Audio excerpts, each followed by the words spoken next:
Welcome to the Subjective Professor podcast, where we reject coercion and hypocrisy.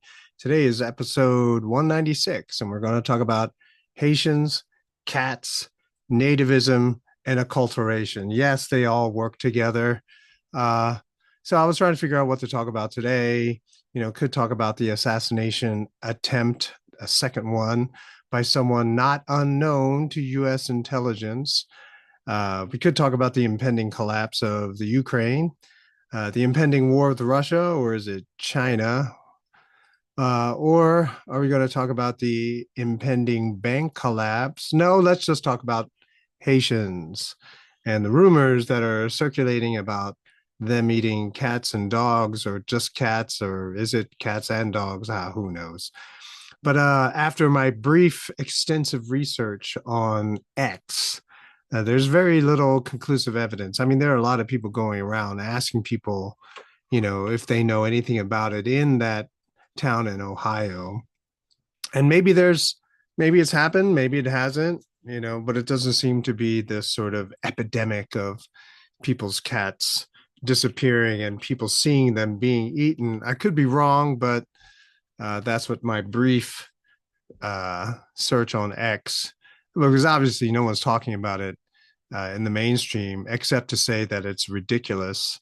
But anyway, what is interesting, however, is the outrage among people who know Haitian immigrants, right? So might call them old Haitian immigrant supporters, or Haitian immigrant supporters, people who know Haitian immigrants who they like.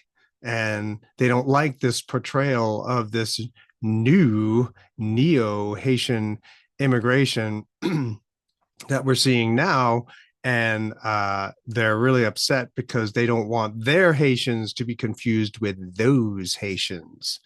So recent Haitians are generally seen negatively, mostly because they are sort of brought in, shipped in, flown in mass, right? I mean, it's not just one family, two families. We're talking about 10,000, people just, dropped off in a very short period of time in a very small town, right? And so this kind of phenomena is what's really upsetting.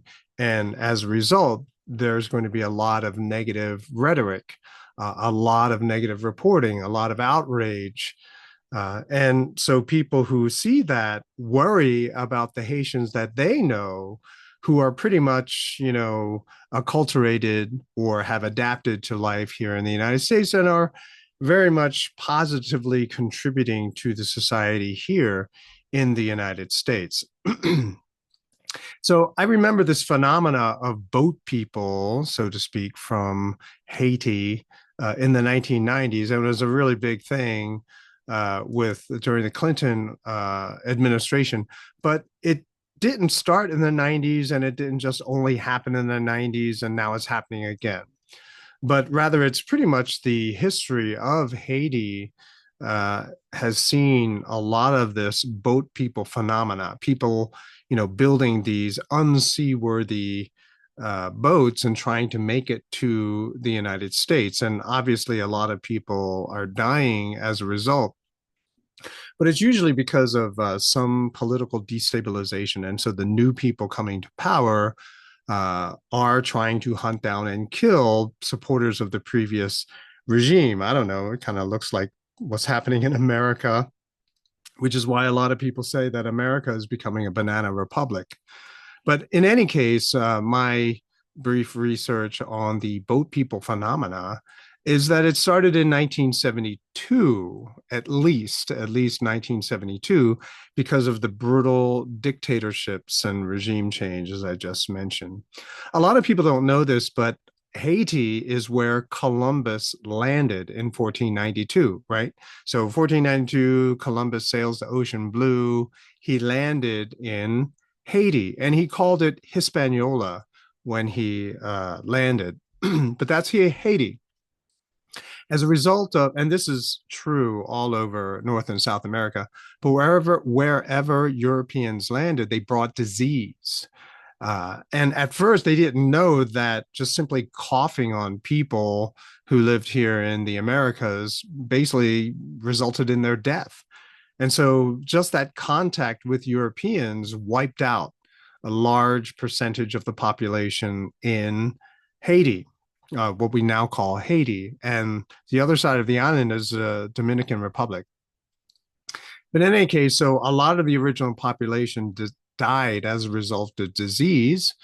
And so it made it very difficult for them to defend themselves against Europeans. And pretty much most of the population died. And those even who didn't die, they were given a small portion of the island, but eventually, they become so weak that they're not really going to be able to put up much resistance against the Europeans. So it was the Spanish who originally occupied Haiti. Then it became French. And when the French controlled it, they basically brought in sugar plantations because sugar became the number one cash crop. I mean, so imagine that prior to all of this sugar industry, most of the food tasted pretty bad. European food tasted pretty bad. So then now they discover sugar. Every place where they can plant sugarcane, they're planting sugarcane. And they were going to enslave the original population, the indigenous population of Haiti, but since they all died, they had to bring in slaves from Africa. And so they brought in all these slaves to work the sugarcane and became an extremely rich colony. So the colony itself, because of its sugarcane production, was able to produce a lot of wealth.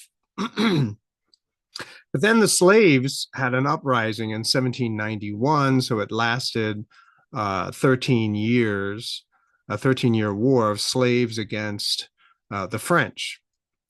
And it was difficult for the French because, of course, they're fighting wars over in Europe, and yet they have to divert troops to the Caribbean, which is a lot hotter and humid than European climate. So a lot of them came over here and died from various diseases as well, malaria probably being one of them. I'm speculating, but I know that a lot of the soldiers died and became sick. And so it was very difficult. And plus, they're wearing this heavy uniform of the French army, ill-suited for fighting here in the Caribbean.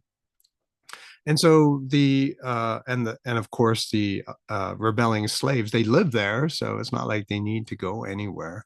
And so they were able to eventually be victorious, and so Haiti becomes the second republic in the Americas after the United States.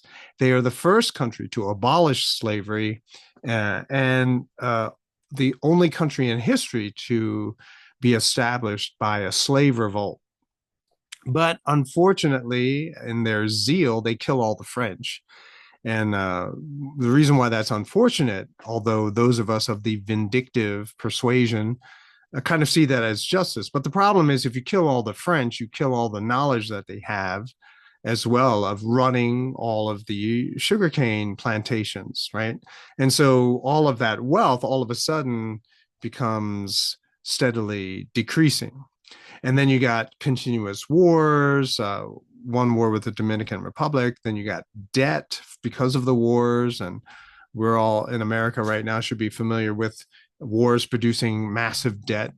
And then you get political instability, and that I believe I read once upon a time because of the way that other countries treated Haiti. I mean, you're not going to establish normal diplomatic relations with a country that has been established through a slave revolt when you have slaves still in your country. I mean, you don't want the slaves in your country hearing about a successful slave rebellion in another country. You try not to.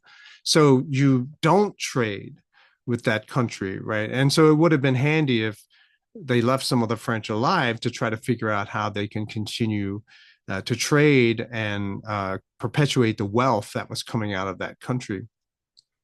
In any case, because of all of those things, war, debt, political instability, the country becomes impoverished. And so when there's a lot of poverty, there's a lot of conflict, there's a lot of violence, there's a lot of tension.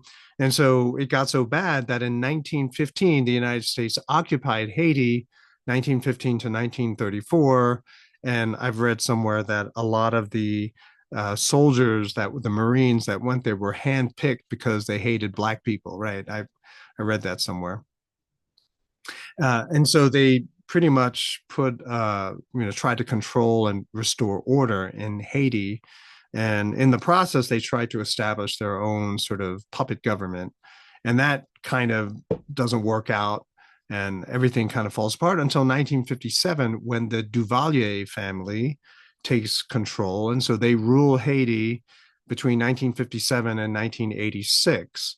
Uh, I think two of the last leaders, they were Papa Doc and Baby Doc. Papa Doc was a trained doctor, US, trained in the United States, medical doctor, and then becomes a leader, a terrible dictator in Haiti, and his son takes over after him. And that all comes to an end in the 80s. And then after that, you have natural disasters. And when you have a natural disaster, you have people, Europeans, foreign interference coming in, like the Clintons, saying that they're going to help the people there, when in fact, what they're doing is trying to steal as much as they can while they're there. And so basically, the country is condemned to poverty. Because they're so poor, they can't establish any kind of infrastructure, any kind of anti-hurricane architecture. Can't do that because they're too poor. So in over the years, there are some people who visit Haiti, missionaries, and try to help some people. They sponsor them, they bring them to the United States. So someone I knew once upon a time, her family brought over these two brothers, and they both went to med school apparently, and the children of one of them are all doctors too, so they're very highly educated and very positive, making positive contributions to the society. So it's a great thing. And so when they see a lot of this, excuse me, a lot of these stories about the possibility of Haitians eating family pets, and taking over small towns, there's this weird association, right? Like, oh, they're talking about Haitians. I know Haitians, but my Haitian is not like those Haitians, right? My Haitian is educated. Don't confuse my Haitian with those Haitians. This kind of weird kind of situation. Now, if you're not of immigrant descent, right, or if your family grew up here in the United States and you have no idea what I'm talking about, it's just sort of like, imagine going to another country and one of the people that you're with is Jeffrey Dahmer or Son of Sam, and serial killer or serial killing cannibal. And so people are saying, look at those white people, right? They're all a bunch of cannibals. And so people then thinking that all white people from America are, serial killing cannibals, right? Serial cannibals, I guess that would be a better expression. And then you're kind of like, no, no, no, I don't do that. Well, it's kind of like that. So, you realize that not all Haitians are the same. And even in that town, not all the Haitians are, thinking about eating pets or whatever. And so you realize that's not really what's going on, right? Now, what we have to realize is that this phenomena of conflating, that is making everyone the same, is pretty normal. I mean, this is what happens all the time.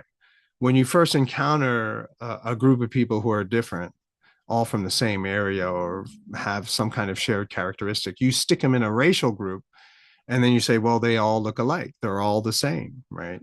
So you go to Asia, and I've mentioned this before, you go to Asia, and it's funny because everyone over there say all white people look alike, right? Or all black people look alike. And it's just sort of a thing that you say. And when I heard that the first time, I thought, whoa, that's what we say in America, but we're told not to say it because it's racist, but you go all over the world, they all say the same thing. So it's not just racist people in America say. It's a natural reaction response when encountering different people, right? You generally tend to conflate or see them all as the same.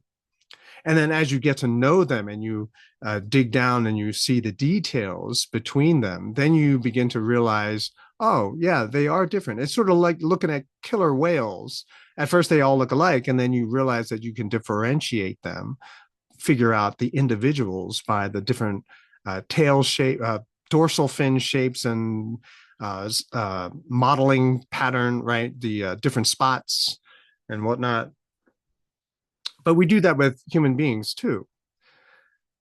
And so it's a period of adjustment, and then eventually people say, "Oh yeah, yeah, right, of course, it's the individual. It's we're not going to look at them as a collective." But these days, it's because of legislation, and particularly welfare, that gets in the way of this phenomena called acculturation, that is, adopting to the dominant culture's practices, which is what most people are waiting for. But it's very difficult to see when you have like tens of thousands of them dumped in a small town all at once. Right. When you do that, acculturation really doesn't happen. What happens instead is they maintain a lot of their old world practices. And so that difference between new culture and old culture, persist for a lot longer than it should. All right. So what am I getting at? It's basically every people group, ethnic group who come to the United States, they go through this process. And then sometimes the immigration process is interrupted and then restarted. And so when it's restarted, the people who come from that same region encounter people who had come earlier. And now there's a difference. You begin to hear expressions like fob, fresh off the boat, or fop, fresh off the plane, right? And so what you're trying to differentiate or make a distinction of people who came back in the day from that region and now people who have just arrived. And so people from the same ethnicity but came at different times, they self-differentiate, right? Like, I'm not like these Johnny come latelys. I'm not like this new immigration. I have acculturated, right? I am now more American than these people, right? So it happened to me. I did that, right? Because I was born in the United States. Everyone else was an immigrant to me for a very long period of time. In my youth, I would look at other people who came to the United States, and I literally would look down on them, like somehow because I was here longer, I was somehow superior. And I thought I got guilty. I thought, wow, I shouldn't be thinking that. But I realized that everyone thought that, right? You got the same attitude in the Puerto Rican community. You got the same attitude in the Polish community, et cetera, et cetera. It goes on and on. And this is part of the nativism that we have here in the United States. So nativism is a very strong sort of tendency, psychological mindset.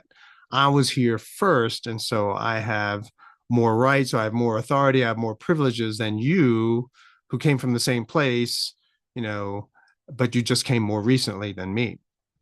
So I was here before you. And so you have that nativistic breakdown, especially in so-called immigrant societies.